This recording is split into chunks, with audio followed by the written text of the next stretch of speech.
Halo pemirsa, senang sekali saya Rudi Andanu dapat menjumpai Anda dalam suatu program yang membahas tentang pengembangan kepribadian seseorang melalui berbagai aspek yang terkait di dalamnya, serta hubungannya dengan gejala-gejala sosial yang terjadi di masyarakat. Inilah Make It Happen with John Robert Powers.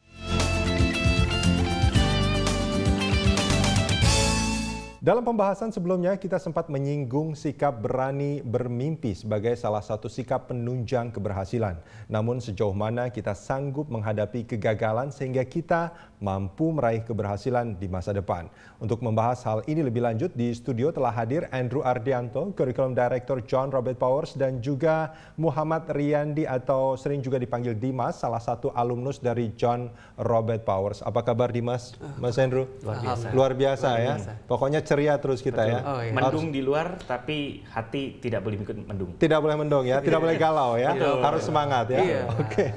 Nah, ini kalau kita bicara soal sikap bermimpi, saya mungkin ke Dimas dulu, Dimas. Dimas sekarang adalah mahasiswa saya mahasiswa tingkat akhir di Institut Teknologi Bandung. Institut Teknologi Bandung. Ini salah satu universitas terkemuka di Indonesia ini. Ya, alhamdulillah. Alhamdulillah ya. Iya. Dan ini merupakan satu kebanggaan tentunya bisa sekolah di sebuah universitas salah satu terbaik di Indonesia. Dan sebagai ada rasa tanggung jawab juga ya. Ada rasa tanggung jawab juga di sana untuk menjaga ini apa namanya? Menjaga nama baik dan untuk kan ITB itu terkenal sebagai Universitas Bung Karno. Ya, saya juga ingin bisa mewarisi semangat beliau. Oke, luar biasa. Nah, Tim, sekarang kamu kuliah di Fakultas Teknologi Industri. Teknologi Industri. Oke. Jurusannya Teknik Fisika. Jurusannya Teknik Fisika. Ya. Ini kamu memang punya mimpi mengapa mengambil di jurusan itu? Mimpi saya itu sebenarnya ingin bekerja di bidang perminyakan. Perminyakan. Oke. Itu memang sudah menjadi mimpi sejak awal kuliah. Dari saya SMA. Dari SMA. Dari SMA. Kemudian saya mencoba, ya, I try my luck in ITB, dapat di Fakultas Teknologi Industri. Ya. Tadinya saya itu ingin ke teknik kimia. Teknik kimia. Teknik kimia. Cuma karena peminatnya banyak dan ada sistem IPK untuk bisa masuk ke sana. Jadi ada kompetisi. Iya, ada kompetisi. Sayangnya saya tidak bisa jadi jatuhnya ke teknik fisika. Tapi ini tidak mengurangi mimpi untuk bisa bekerja di dunia perminyakan. Ya, sama sekali tidak. Ini menarik sekali sebetulnya, Mas Andrew. Betul. Tadinya dia punya tujuan gitu kan, dia pengen kuliah di jurusan tertentu, tapi karena ada kompetisi tadi dia akhirnya harus mengambil jurusan yang lain yang sebetulnya juga ini tetap mengarah kepada mimpi dia di awal gitu. Nah, ini gimana Mas Andrew? Jadi sebenarnya kita kembali kepada prinsip goal yang baik, mimpi yang baik adalah pertama dia harus konkret gitu kan. Dan Dimas sudah mempunyai goal setting yang konkret, yaitu masuk ke bidang perminyakan. Bahkan sejak SMA. Bahkan dari SMA. Itu yang bikin saya justru sebenarnya dari situ yang membuat saya salut adalah tidak banyak orang yang sudah ngeset mau kerja apa dari SMA. Gitu kan. Tapi karena udah begitu dia udah punya target kan, udah punya target yang spesifik. Kemudian yang kedua, dia punya batas waktu. Makanya kenapa dia ambil kuliah pun tentunya sudah punya satu setting bahwa saya harus menyelesaikan paling maksimal sekian tahun, gitu ya. Itu adalah sebuah batas waktu, gitu kan. Kemudian yang ketiga ada effort, sehingga pada waktu tidak berhasil dimasuki kimia, ya nggak apa-apa. Toh selama itu tujuan akhirnya saya adalah di perminyakan, apapun jurusannya itu akan menjadi sebuah batu loncatan untuk itu. Dan walaupun memang tadinya mungkin tidak terlalu menyukai, yang kepinginnya kimia, kemudian masuk ke fisika, biasanya mungkin ada satu faktor tidak terlalu menyukai di awalnya.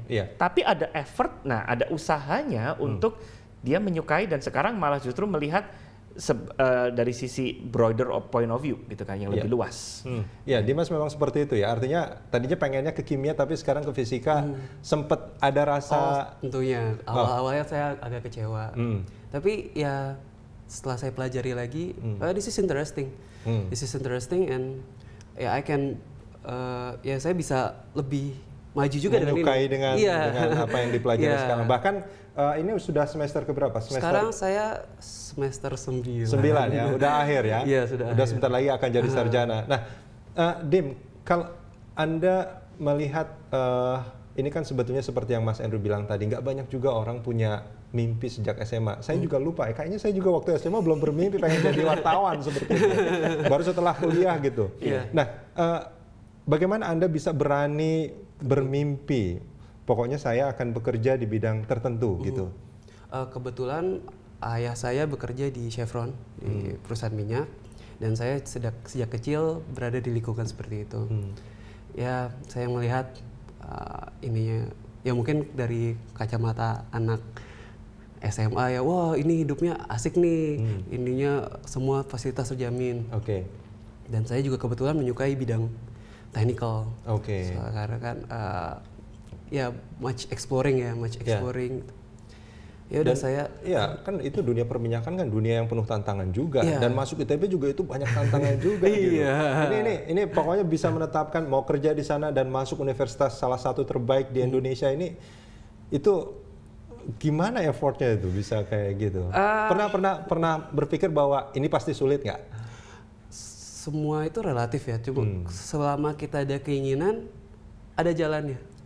Dan ya saya juga tidak lupa berdoa kepada Tuhan, kepada Allah, dan ya jalan dengan Bismillah aja.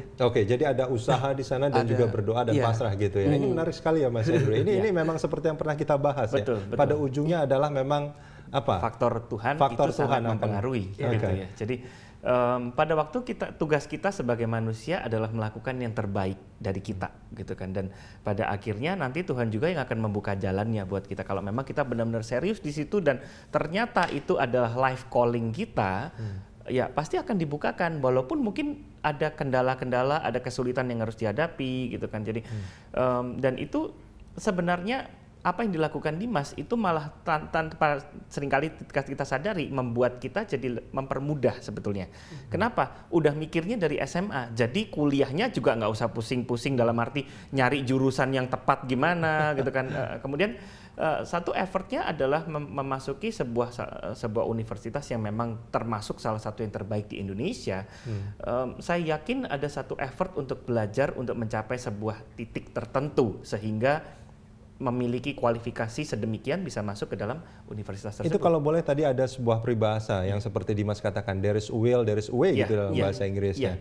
Kalau willnya memang sungguh-sungguh luar biasa, maka jalannya juga akan lebih terbuka. Karena sekali lagi Tuhan melihat hatinya kita kan. Kalau memang kita benar-benar passionate di situ, ya saya yakin bukan dimudahkan sebetulnya jalannya, tapi dibukakan langkahnya, dituntun. Nah itu buat saya jauh lebih baik daripada sekedar dimudahkan.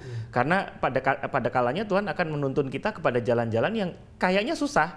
Naik gunung juga mesti naik gunung, turun jurang juga mesti turun jurang gitu kan. Tapi dituntun. Nah itu bedanya. Baik. Mas Andrew dan Dimas, kita jeda sebentar, kita akan sambung ini di segmen berikut.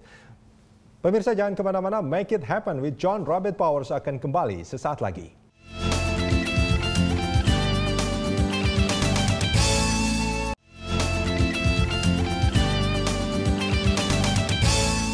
Anda masih di Make It Happen with John Robert Powers dan kita lanjutkan perbincangan. Mas Dimas, ini kalau kita bicara soal mimpi Mas Dimas.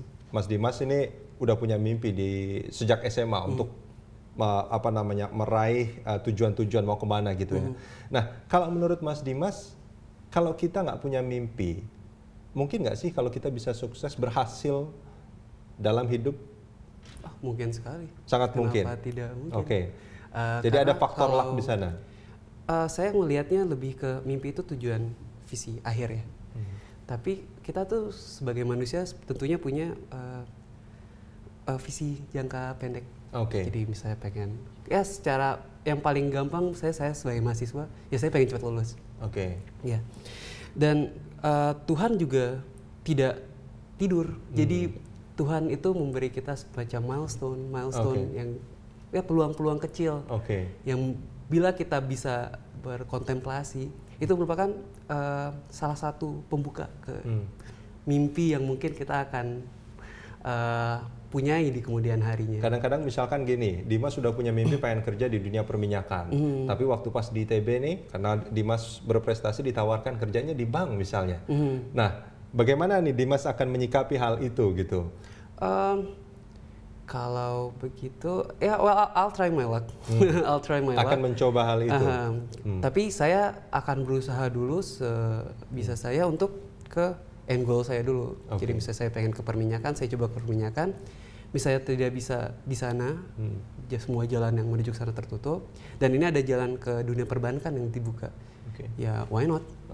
Karena mungkin kadang-kadang apa namanya, tujuan kita bukan yang terbaik untuk kita. Kalau Mas Andrew ini bagaimana melihatnya? Jadi apa yang dikatakan Dimas tadi bagus tentang milestone gitu ya. Jadi bahwa di dalam setiap kehidupan kita pasti akan menghadapi yang namanya milestone demi milestone. Sometimes milestone itu sepertinya kok kita jalannya dituntun ke arah yang kita mau, tapi tiba-tiba nanti bisa ngalamin dibelokin, gitu loh. Sering lagi itu banyak itu betul, kejadian. itu sering, tapi saya buat saya lebih baik seperti itu daripada tidak punya goal sama sekali. Justru kalau tidak punya goal, takutnya nanti malah dia tidak punya arah. Jadi saya selalu percaya bahwa ada hal-hal apapun yang terjadi dalam kehidupan kita itu akan mendewasakan kita. Kalaupun misalnya ternyata nanti Dimas misalnya nih belok ke perbankan gitu ya, skill dia di bidang teknik fisika, justru dia mungkin bisa akan approach orang-orang dari pabrik dengan bahasa-bahasa teknikalnya, tapi menawarkan produk-produk perbankan. Jadi sebenarnya mau tidak mau sedikit banyak pasti akan terpakai di dalam pekerjaan kita apapun. Itu yang namanya milestone sebenarnya. Ada orang-orang yang tidak memiliki mimpi, tapi mereka ngejalanin apa adanya, bisa berhasil. Tapi bicara dari efisiensi mungkin bisa berbeda, gitu loh. Jadi ini poinnya gitu kan. Kita boleh-boleh aja tidak memiliki mimpi, tapi mungkin kehidupan kita akan muter-muter dulu, baru kita mencapai tujuan yang memang seharusnya untuk jalan kita. Nah, sama saya quote statement dari Mr. Powers almarhum ya, Mr. John Robert Powers, adalah bahwa tidak ada satu individu pun yang tidak memiliki kesempatan untuk menjadi sukses. Hanya orang-orang yang tidak memaksimalkan dirinya. Entah mereka tidak mau, entah mereka tidak tahu bagaimana memaksimalkan.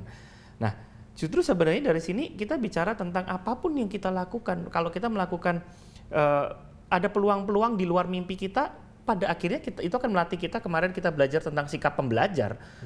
Itu akan menjadi learning point buat kita.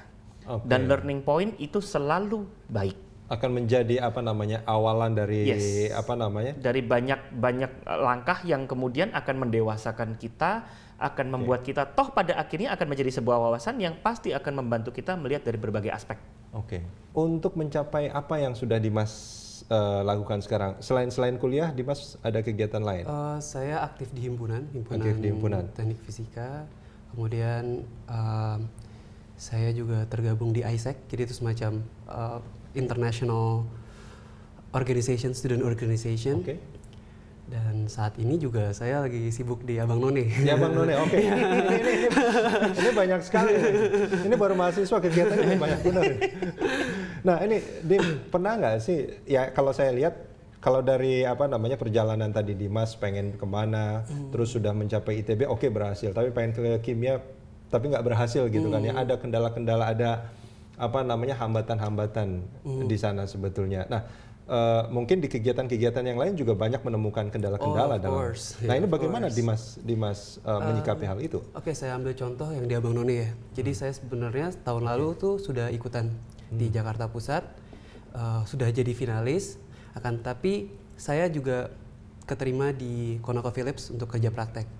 Karena ini salah satu perusahaan minyak yang saya merupakan mimpi saya, jadi saya lebih mengambil ke arah situ. Jadi saya tinggalin Abang None-nya. Tahun ini ya saya mencoba lagi.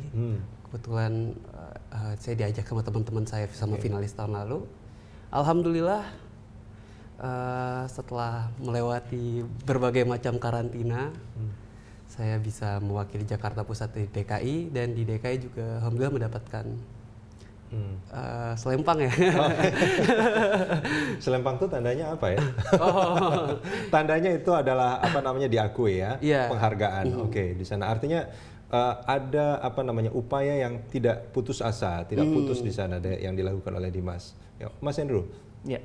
Jadi sebenarnya kayak tadi yang dilakukan oleh Dimas, harus memilih antara menjadi finalis Abang atau kerja praktek. Adalah sebuah setback yang kadang-kadang mau tidak mau harus kita putuskan. Di dalam kehidupan kita, mungkin orang akan mendefinisikan ini sebagai sebuah kegagalan, tapi seperti yang kita pernah bahas sebelumnya bahwa bukan berapa kali orang gagal, tapi berapa kali dia akan bangkit kembali. Gitu kan. Jadi setback itu pernah Mas Andrew bilang falling forward. Failing forward. Failing forward gitu. Jadi lebih baik jatuh, kalau mau jatuh nyungsep.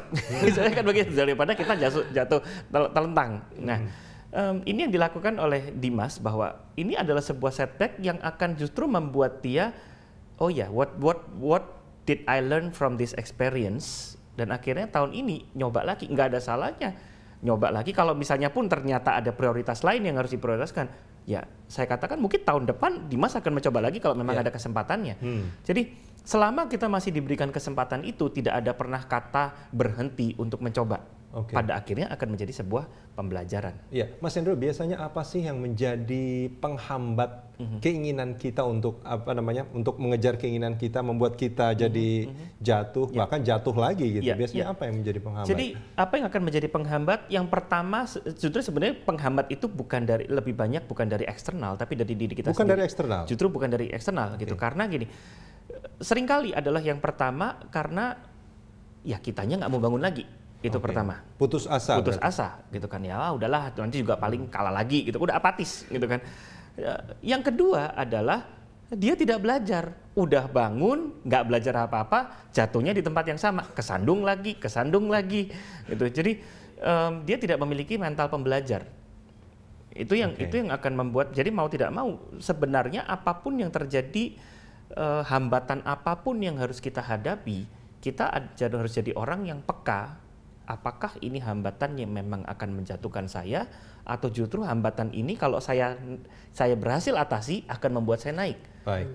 Gitu. Baik. Jadi kayak misalnya Raja Wali aja. Raja Wali itu harus tahu angin yang tepat untuk dia bisa naik, atau dia justru malah ini angin yang akan menghempaskan dia. Baik, Mas Andrew dan Dimas, kita jeda sebentar. Yes. Pemirsa, jangan kemana-mana, kami akan lanjutkan perbincangan setelah jeda berikut ini.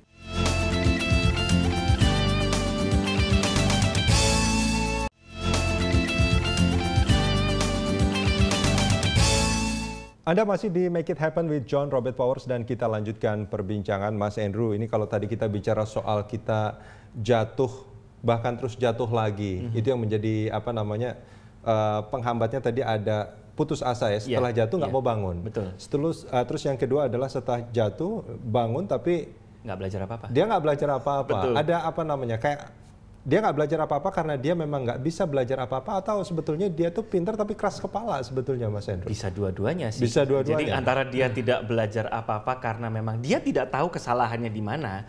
Nah kalau sudah seperti itu, dia mau tidak mau membutuhkan orang lain. Tapi sama juga dengan orang yang stubborn, berarti dia sudah dikasih tahu mungkin, tapi buat dia, so what, saya yang lebih punya pengalaman di sini, akhirnya jatuh lagi di situ. Gitu. Artinya dia tidak mau menerima input atau masukan dari orang lain. Betul. Dan kemudian bisa juga ada orang yang punya mentalitas instan. Jadi mereka tidak menghargai pentingnya sebuah proses dalam kehidupan. Bahwa seperti yang Dimas lakukan, dia harus mengambil ini, sempat mengalami belokan ke sini, turning point di sini, turning point di sini. Sebenarnya itu adalah sebuah proses.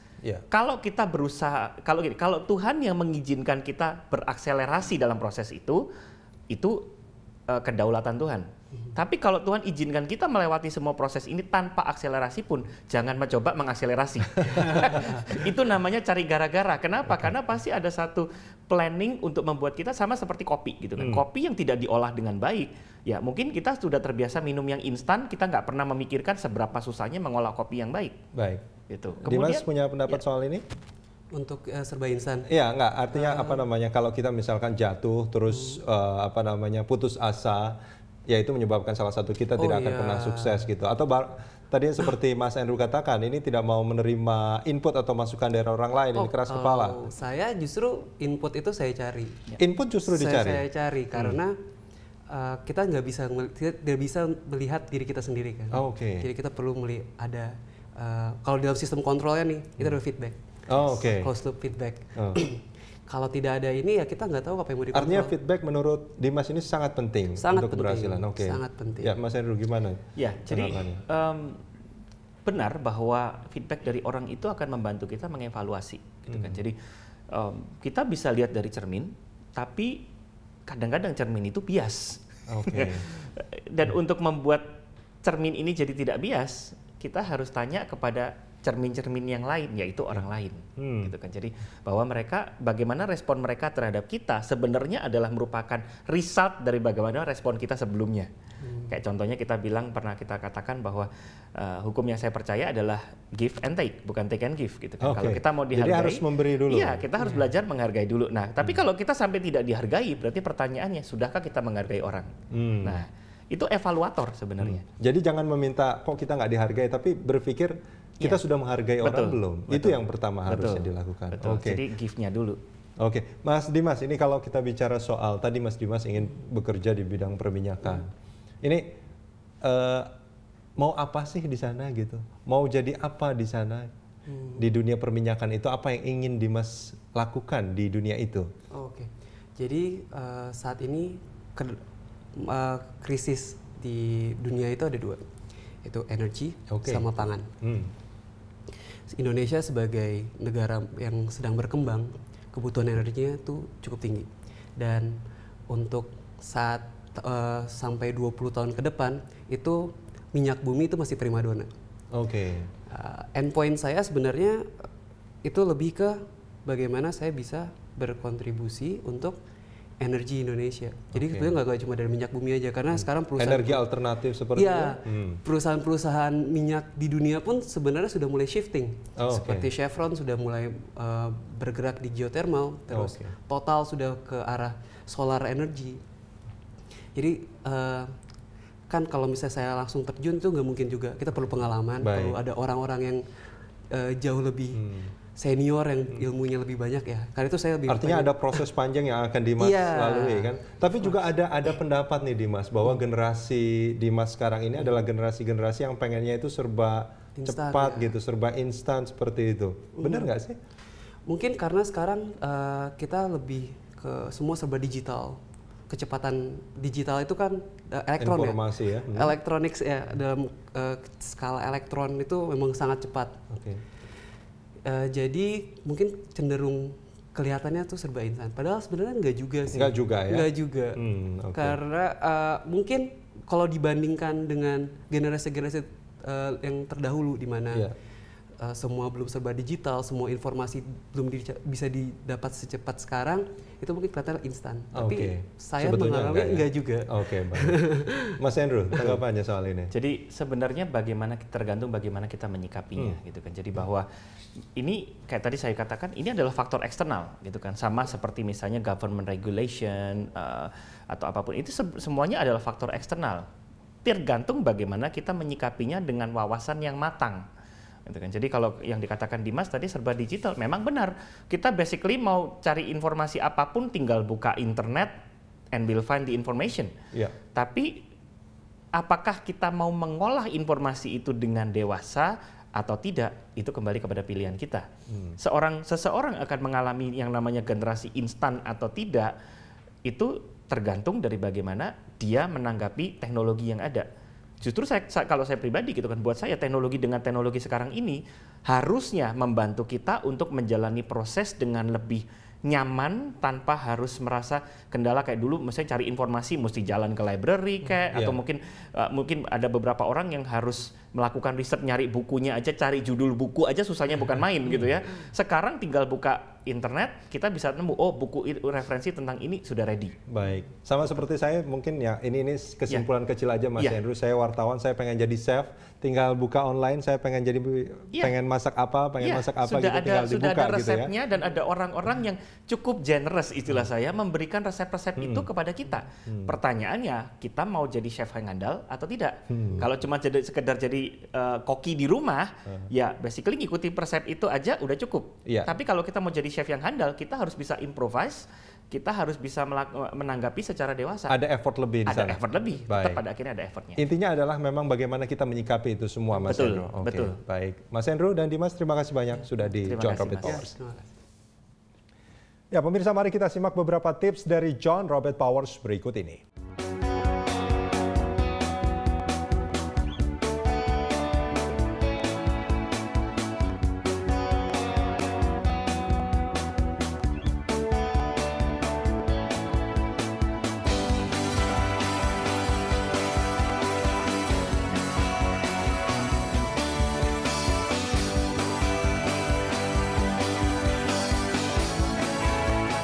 Terima kasih atas perhatian Anda. Semoga informasi tadi bisa menjadi inspirasi bagi Anda. Saksikan Make It Happen with John Robert Powers dengan tema perbincangan menarik lainnya. Sampai jumpa.